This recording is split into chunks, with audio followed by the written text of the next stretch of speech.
Warning, this video might upset a lot of people, and that's okay.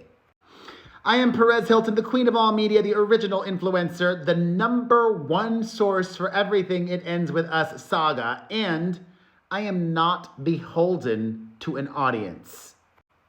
I will not pander for profit.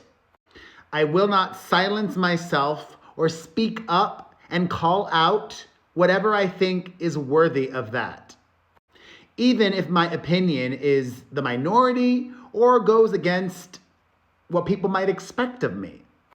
What matters to me is the truth and fairness. And some of you might remember that originally I was pretty neutral in the entire It Ends With Us saga. And then my neutrality shifted to Blake Lively, aka fill in the blank.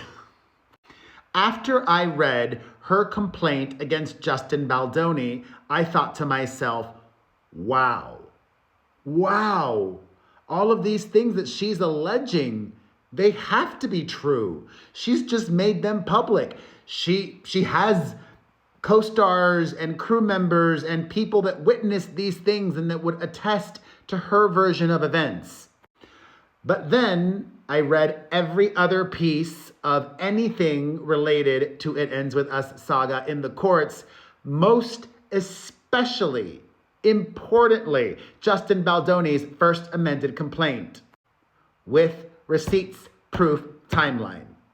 And after having read that, I said I can no longer stay neutral or even sympathetic to her. As I've told you all, I was reminded of this quote by Desmond Tutu that reads, "If you are neutral in situations of injustice, you have chosen the side of the oppressor." I did not want to be on the side of the oppressor, so I have vocally rebuked the power couple, her and Dickpool. However, I don't hate her. Let me repeat that. I don't hate her.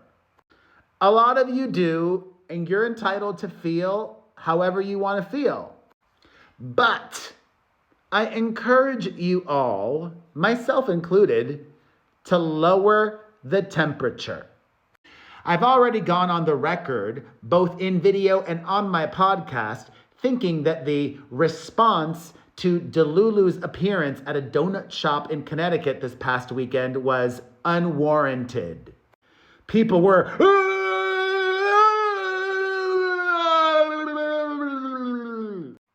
paraphrasing. I was like, okay, she's trying to rehab her image. I see it. I get it. Good for her. Try. Not working for me. Probably not working for others, but no big deal. Whatever. It was a big deal for a lot of you. And I'm not exaggerating. It was such a big deal for some of you that many people called to complain. Lively showed up and posted on her social media, baking with genius food friends and their kitchen mixer the size of a car. This is what my happy place looks like. Betty Buzzkill even spent some time behind the counter chatting with customers and serving up donuts. But many people were disgusted that she didn't have her hair in a hairnet. I haven't been to a Krispy Kreme or any donut shop in a while, but I don't recall all the women wearing their hair in hairnets. Is that a mandatory thing? I don't know. However, I did do a search. And this is what it says. While a hairnet isn't always mandatory in all donut shops, food safety guidelines generally require that food handlers wear hair restraints like hairnets, hats, or caps to prevent hair from contaminating food. She was not wearing any of those, and she's not an employee there. Maybe because she's not an employee, she's not bound by the same rules that an employee would be.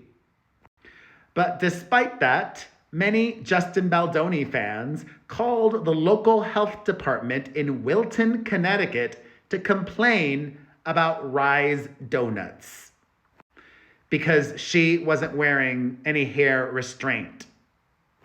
These people went out of their way to hurt a small business.